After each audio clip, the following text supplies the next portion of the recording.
Hi, my name is Bruce, and I want to talk about The Great Gatsby with you guys. I think it is an amazing book that is in American literature. Her was a classic. I liked The Adventures of Tom Sawyer. I thought that was a good book, but I think The Great Gatsby is an amazing book, and it's better than that book. Personally, my taste. I don't read a whole lot of books. A lot of people have told me it's a little cliche, but this kind of started the cliche of, you know, wealth inequality, the American dream, so on and so forth. And I was really intrigued because I like history.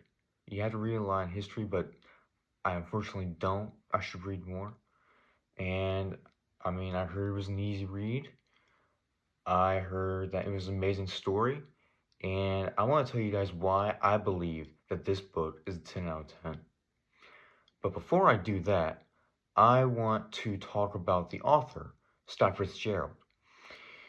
You see, he grew up poor, and he's an American writer, and his story is really sad to me. Like the book.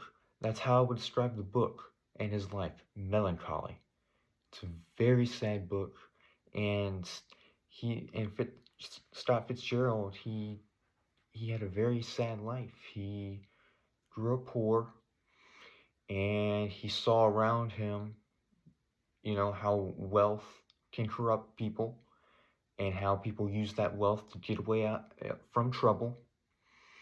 And his book is really essentially what his love life was. He wanted to marry a wealthy socialite, but originally he couldn't because he was too poor, which falls in line with some of our characters in the book will be. And he wanted to gain wealth so that he could marry her. And that's almost exactly what happened. Not from his book, though. His book didn't give him any money, really, whatsoever, which also falls in line with the themes of the book. And I believe that this book deserves to be called an American classic. And Scott Fitzgerald's life, he got what he wanted, but when you looked at the end of his life, he drank himself to death at age 44.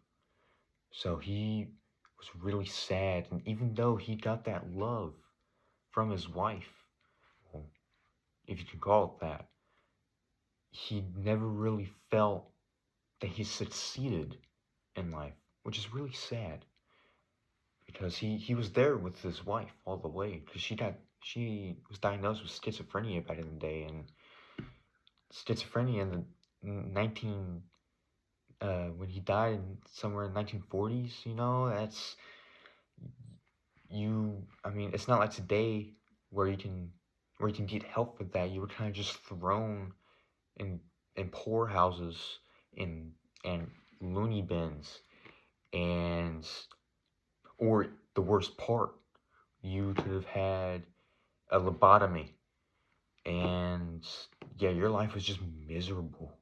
There was no way anybody was going to like you, or you were going to succeed in life if you had schizophrenia, which is really sad. But yeah, his life is sad or melancholy, and so is his book. And that's what I'm going to talk about today. There's going to be spoilers in this video because I really want to talk in depth why I think this is a great book. So if you want to read the book for yourselves, please leave now and then maybe come back. I'd appreciate it. Do the flip. Just do it.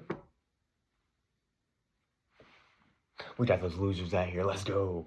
All right. So in chapter 1, we meet Nick. Nick is the narrator.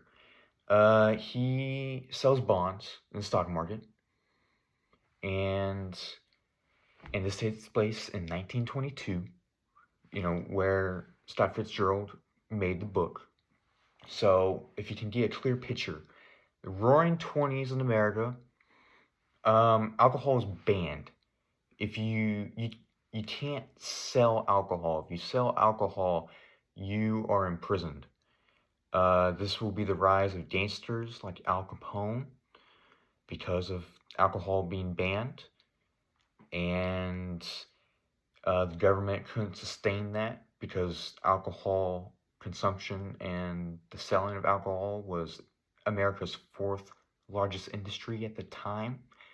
So not only did America lose a lot of money from this and that crime went up, but they didn't spend enough to enforce the alcohol ban, which led to things like speakeasies, where at night, which basically everybody knew, even the local police, would go down in these basement kind of deal where everybody would drink and party and have a good time, basically.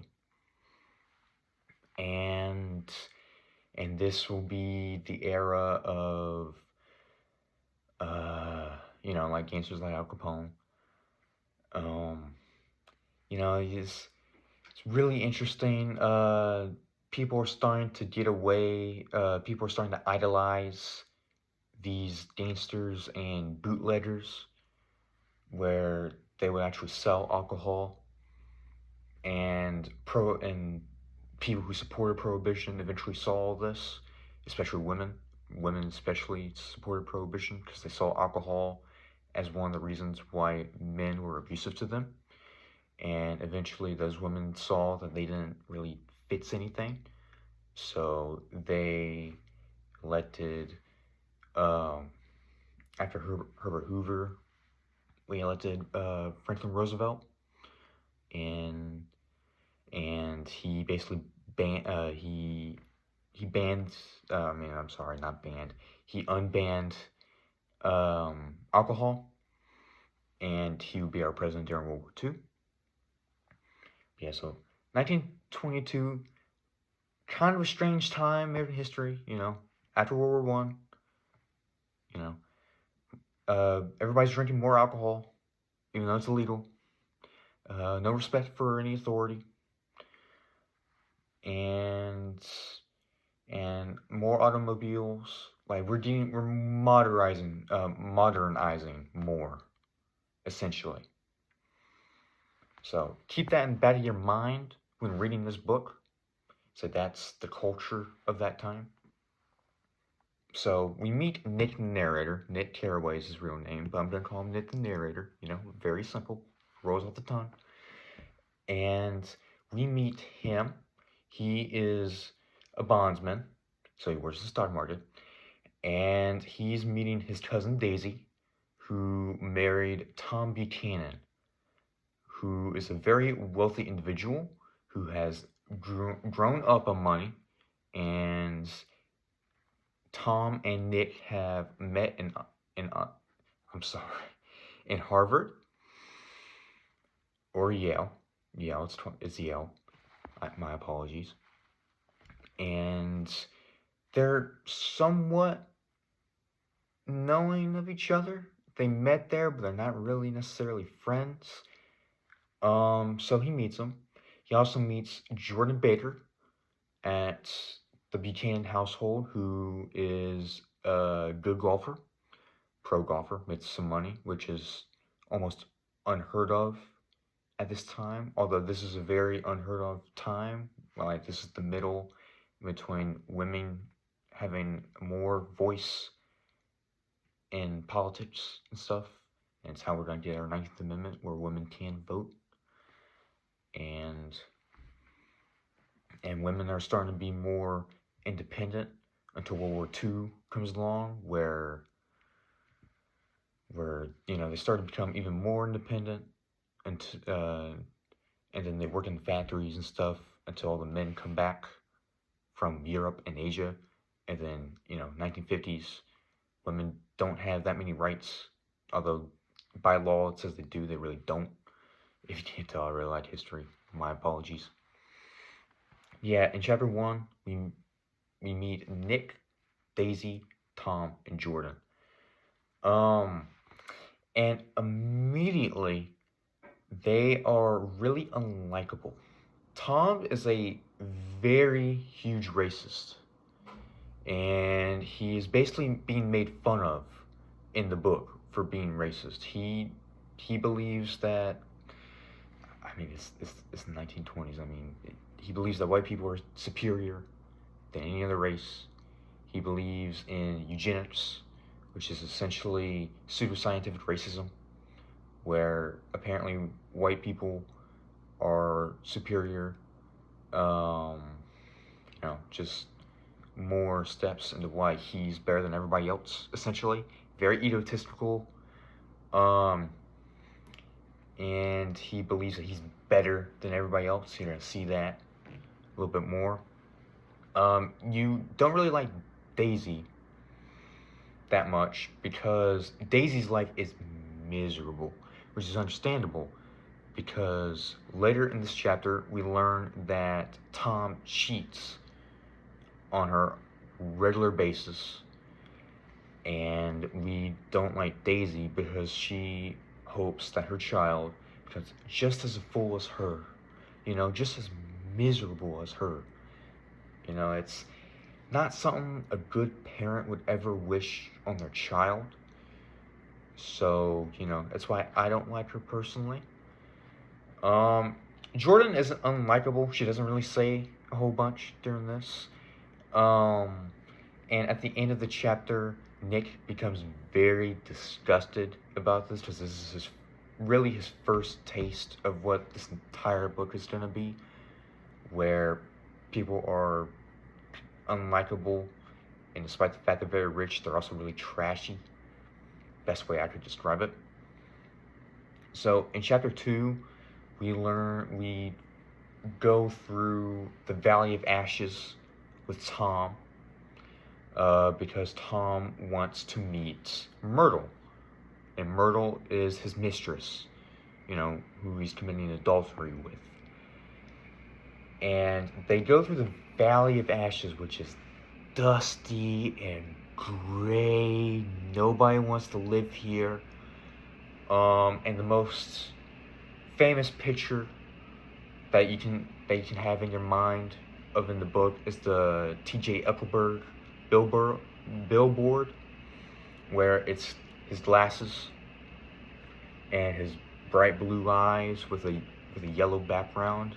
I mean, it's on the cover of the book that I have, and it's seems very out of place for something that's so gray and that everybody has abandoned. And this place really symbolizes what happens when you neglect a place, and that people can get away with whatever. Everything becomes abandoned. Nobody wants to be there, and then when all the beauty is used up, the rich people leave. It's essentially what this is a metaphor to. Anyways, back on to the story. Tom and Nick meet Myrtle and Myrtle's husband, Wilson. Wilson does not know about any of this whatsoever. Wilson just thinks Tom is there to buy a car from him. As we later find out, he's never selling that car. Yeah, never selling that car ever in history, ever. And Myrtle wants to meet Tom at Tom's apartment in New York itself, so that they, commit adultery things. So they leave eventually. They go to Tom's apartment, and everything's okay. You meet Myrtle's sister, Catherine. And I mean, poor Nick, he's just like dragged into this. Like, he doesn't really want to be there because he's already disgusted by the first chapter. He's gonna be disgusted here as well. So no, he doesn't really want to be here, but he's kind of dragged along. And at the end of it, Myrtle keeps on mentioning Daisy's name, which eventually Tom slaps her for it because she wouldn't shut up and mentioning her name. So if you don't hate Tom somehow, then I mean, domestic abuse.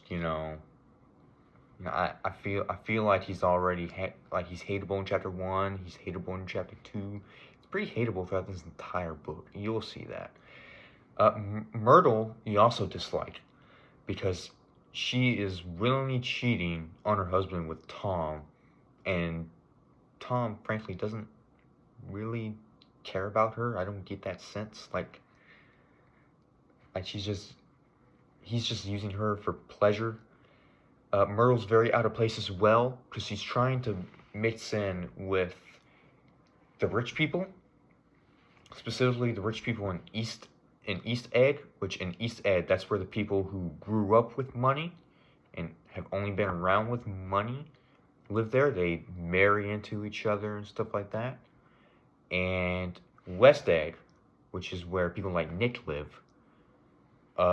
they didn't really grow up with money, but they attained it. So even though that both East and West Egg are filled with rich people, there's a disconnect. Right? There's a disconnect between the two because usually people who grew up with money do not want people who gained their money to be a part of them. They're just too different. Okay, so in chapter 3, we finally are introduced to Gatsby himself, who we find through one of his parties, which is elaborate, filled with alcohol. Everybody's having a good time. Everybody's blackout drunk. We learn that he reads a lot and that there's a whole bunch of rumors. Everybody thinks that he's a bootlegger, which is, I mean, kind of understandable since there's alcohol everywhere. People think he was a German spy. People think he was a soldier in the Great War, or also known as World War I. And people think he's in other illegal activities. Basically, nobody really knows the guy, but everybody goes there anyways. Say, nobody has an invitation to this party except for Nick. Now, Nick doesn't know Gatsby whatsoever until he meets him at his party. So they meet, and as we figure out, Gatsby was basically a World War I hero. He was in a country called Montenegro, which is west of Serbia. Serbia fought Austria in World War I, and with the United States, we beat Turkey, modern-day Turkey, Austria, and Germany. And Gatsby apparently helped with defeating Austria. He has a bunch of medals. He apparently went to Oxford after the war, and he gained a huge amount of wealth. That's the information that we have. He's a very charismatic individual. It's probably why the book is called The Great Gatsby. Yeah, we learned that so far he's not that bad of a guy. But everybody's blackout drunk, and Nick eventually leaves. In chapter 5, I'm sorry, not chapter 5. I'm getting a little ahead, just so excited about future chapters. That's my fault. In chapter 4, Gatsby really liked Nick because they have a lot of similarities. First of all, they both live in East Egg. They're neighbors. They're both neighbors. They're both neighbors. Gotta say it a third time to collect my thoughts. Yeah, they're both neighbors. And Gatsby has a favor to ask of Nick. He knows that Nick is related to Daisy in some sort of way, so he asks Nick to bring Daisy to his house so that Daisy can see Gatsby's house, which is, huge mansion that almost rivals East Egg. And so Nick invites him, although Nick is very untrustworthy of Gatsby because he kind of switches up his story a little bit. Like he not really switches up, but more like tries to avoid it. Like, for example, Nick asks, where is Gatsby from? He says the Midwest, but then he also says San Francisco, which you would say you live in the West. That's not the Midwest. When people say Midwest, you think of Kansas. Um, you think of something like Montana. Things like that. The states. You don't really think of coastal cities. So he does so. Nick does so, but a little untrustworthy. And he specifically tells, Gatsby specifically tells Nick, to just bring Daisy, nobody else, so those two can meet. And so he does. Nick, although, has his own side affair where he really likes Jordan, which this is the only part I'm going to criticize about the book, because these two are not compatible whatsoever. You have Nick here, who is really like, I am a very non-judgmental person who is always about honesty. And then you later find out about Jordan in a later chapter that Jordan is very, very careless. She cheats in her golf tournaments. So, these are like complete opposites. I don't think the opposites attract is going to work, which, it doesn't later. Spoilers, I guess. But yeah, they meet. And we finally meet how Gatsby gets some of his income. We meet Mr. Wolfsheim, who is kind of like a Jewish gangster. He fixed the World Series, and seemingly Mr. Gatsby works with him, so we at least know that Mr. Gatsby is very, very gray. At least some of his money he's getting is not through legal means whatsoever. So chapter ends. Chapter 5 is all about Gatsby and Daisy meeting again. So they met before Gatsby went to war in Montenegro, and they apparently loved each other. And they finally meet. The reason why they didn't get married is because, like Scott Fitzgerald, Gatsby was too poor. He could not help with Daisy, and also he's not very close to his family, which is somewhat important so that you can have some support for both of you guys. Gatsby did not have that. He just basically had himself, or he tried to avoid himself of his family. And Gatsby is a nervous wreck at the very beginning of this chapter. He is so nervous, everything needs to be spotless, perfect. And then they meet, and then he pushes the clock over and is so gosh darn nervous, where Nick has to basically give him a pep talk, like, hey, work this out, be your charismatic self. And then that pep talk helped him out, where at the end of the book, not at the end of the book, at the end of the chapter, they get along great. And, it's kind of sweet, honestly. It's the only really sweet chapter I could say. So in chapter 6, we learn that Gatsby is not his true name. We learn it's a fake name, and that his real name is James Gats. You gotta give it to these old-timey people. They keep their names so similar that it's really hard.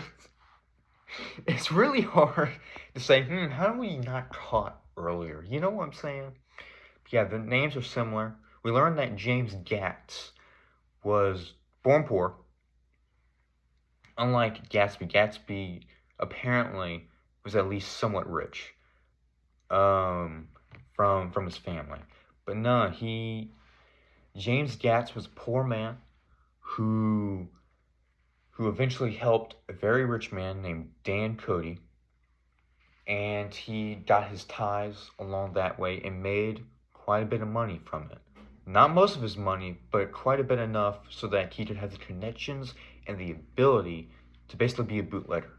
Because that's what he is. He's a bootlegger. He gets his money illegally. So one of the rumors was correct. So we did that, and basically the novel just keeps on going, and you kind of learn of Gatsby's true character, where you basically figure out that he's living in the past. He's living in the past where the only real person, besides Nick, the only real person that really helped him out was Dan Cody, and he really wants that connection with Daisy again, and that is the defining moment of Gatsby, is that he lives too much in the past, and he can't really see himself in the present, and can't see the consequences in the future. You get what I'm saying? I'll talk more in depth about that a little later. But yeah, in chapter 7, this is the climax, almost. Yeah, this is the very climax of the book. It's a very hot day, like a historically hot day, which is true. You can look that up. Where it is, like, everybody is sweating, it's grimy, and everybody's miserable. And this is the longest chapter by far in the entire book. It's a very long chapter where Gatsby really wants Daisy to tell Tom that Daisy never loved Tom, ever. But as we're later going to find out, she never says this to Tom. Because, one, we learn later that was a little untrue. And two, Daisy doesn't want to be with Gatsby. Because Gatsby she figures out that Gatsby got his money illegally. And she doesn't want that risk on herself and with a child. So, she's finally being a good mother for once. I know, surprising. And the tensions between Gatsby and Tom is palpable. I mean, you feel like there's going to be a fight here at any moment. And, you know, they eventually, it gets to the point where Daisy suggests that they all drive around. But Daisy specifically chooses to drive with Gatsby, which tits off Tom immensely, which, yeah, it would probably tit off anybody at this point. And basically Jordan and Nick, basically they know what's going on, but they pretend like they know nothing. And Tom basically calls them out, saying, "You think I'm really dumb, don't you?" And, you know, they don't say anything to this.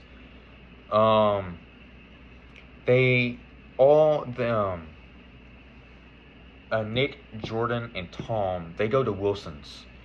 And Tom and Wilson talk about it, you know, what's going on. And Wilson finds out that Myrtle cheated on him. He doesn't know who, though, which is very important. It's going to be very important later. He doesn't know who. So we figure out that what Wilson does is that he literally barricades his wife in her room, like boards and nails type of deal. So that's why I don't like Wilson either, but there's going to be an even more important reason why you don't like Wilson later. So he literally does that. And this is where Nick, because his 2 points is that he's very trustworthy and he's very judgmental. It takes me 3 tries to say non-judgmental. But yeah, it takes him 3 tries. It takes me 3 tries. You see how nervous I am. But yeah, he judges basically everybody. Like this is like, I think he's lying to himself. You know, even if I give him the benefit of the doubt that he's being completely 100% honest to what's going on, he's very judgmental. Because, you know, he's still a character in this, even though he says he's not. So just keep that in mind. when reading the story. And eventually, Myrtle breaks out and she runs out into the road because she believes that Tom is, because once they leave the car shop, they leave it, and then they see another car. Another car comes by in a coupe, and Myrtle comes out thinking it's Tom, but she gets run over and dies. We later figure out that it was Daisy who ran her over, but the only two people in that car is Daisy and Gatsby. And Gatsby is willing to take the fall for Daisy, even though it was Daisy's fault. And that basically concludes the end of chapter 7. And, I mean, I feel like I'm doing an injustice to this book, because it really is a fantastic book. And as we'll later find out, what the consequences are to these rich people. So in chapter 8, we see Wilson's reaction to this, which he is distraught. A friend is over trying to console him, but he believes the eyes on the billboard of T.J. Eichelberg is basically God looking over everybody. And that he decides that he's going to kill the person responsible that killed Myrtle. And it's implied that Tom told Wilson that it was Gatsby who killed her, which, as we know, is untrue. So Wilson very quickly kills Gatsby when Gatsby's in his pool. So the final chapter is all about Gatsby's funeral and how he had 0 friends. 0 true friends. You go to Wolfsheim, he's too busy doing something. You go to any of these party goers, hey, I left his shoes at his house. Can you go get them for me? You know, it's so trashy. You know, you deserve a certain level of respect when you die. Almost to everybody. That almost implies to everybody, with some exceptions. And, you know, you feel bad for Gatsby. Even though if I met Gatsby, I don't think I would like him all too much. His charm doesn't really appeal to me, which I think is part of the book, and why some people actually don't like the book all too much, because all the characters are not that great of people, which I think is actually a strength of the book, which I'm not going to talk about later. Yeah, the only people that go to his funeral is Nick, Gatsby's father, who seemed to really love his son and is really proud of him for the wealth that he got, even though that wasn't Gatsby's dream. You know, it was never Gatsby's dream for that wealth. And that's not what Gatsby really wanted. The only thing Gatsby really wanted was Daisy's hand in marriage, which he never got. That was his American dream, and he never got it. And it's a really sad book. At the end of the book, you know, Nick leaves because he's so disgusted by all the rich people there, and that he meets Tom in Chicago, and Tom is basically like, man, I'm just sad I lost my apartment. Man, fuck that Gatsby guy. Like, that's basically what he was to him. Like, imagine, you learn that somebody died, and you basically had a hand. You're basically responsible for that, and you're like, fuck him. You know, that is really sad. Really, really sad. Really melancholy. I feel like if you take anything away from this book, is that it's a melancholic book. So, and at the end of the book, Nick leaves. He gets out of there, goes back to the Midwest. And that's where the story ends.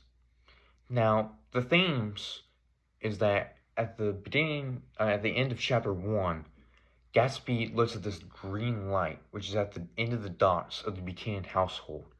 So there's a lake in between West Egg and East Egg, essentially. And that green light is to represent the American dream. You know, like anybody can come to America, and if they just work hard and they have a good character, then they can be successful. That is what the American dream is. And you learn the distortion and the corruption of that dream. And I had a talk with this person who we had a disagreement with. And they argued that Gatsby got his dream because in their perspective, the American dream is all about that wealth where you are financially secure and stable enough to live out the rest of your life. But that was not Gatsby's dream. So that's, to me, what the American dream truly is, where you get what you want within legal means. Gatsby did not get that. He got his wealth through illegal means, and he never got Daisy's hand in marriage, which is really sad. He never got the success he wanted, even though everybody thought he was the successful guy. Even though, if you would ask Gatsby himself, he would disagree with you. He would, if he put his true feelings out, he would truly say that he didn't get what he wanted, which is a sad thing. Another thing in the book is how Daisy at each point is wearing white. Now, if you don't know what white really means symbolically, it usually means purity. Like she's always wearing pearls or some kind of white dress, usually the pearls. And Daisy is the opposite of purity, in my opinion. Like she does not fit that at all. If she was truly pure, she would not have done the hit and run. She would have stopped the car immediately. Or if she did do the hit and run, immediately went to the police. But she didn't. She never got those consequences. Once Gatsby died, Tom and Daisy, they left New York. They're gone. They went to Chicago. They did. They get away from all of it. So they're living happily. And Tom doesn't have a conscience. I don't know Daisy even has the self-respect to say, hey, this is wrong. Because she got away with it. And that's basically the entire point of this book, is that the rich people get away from it, and it's that the poor people, or the people who are not as rich, get the consequences of their actions. Another point of this book that I feel like some people missed is that every character in some way, shape, and form is dislikable. Like any character. Like I would love if people put comments on this video. I would really like to see an argument of which character is likable. The only character that is somewhat likable is Nick, the narrator, because he has the self-respect at the end of the book to leave and realize these are horrible people. But at the same time, he's a very judgmental person, and you don't know what is true and what is not. You don't know how good of people or how bad he truly is. He could be warping this into saying that everyone besides Gatsby are horrible people. And I feel like that's what some people missed, or it's such a cliche that they don't want to read it. I feel like that in a way, me not reading that many books made me truly appreciate this book. And I wish it was appreciated during Scott Fitzgerald's lifetime, but unfortunately it wasn't. And as a result, he kind of drank himself to death. In conclusion, this is a very good book. I recommend you reading it. Even if you didn't go with my spoiler, like if you saw all the spoilers, this book I still recommend you reading, because this definitely deserves being an American classic. This is very applicable to today, in my opinion, and I feel like that at least everybody should read this book at least once if you're American. I don't know if you're like a foreigner, I mean, I feel like it would give you a pretty good insight in like history perspective, because I love history. I feel like this is a very good historical book, even though it is fiction. It's very deeply rooted in reality, and I hope you guys liked what I had to say about this book. I hope that you read the book if you haven't already, and until next time.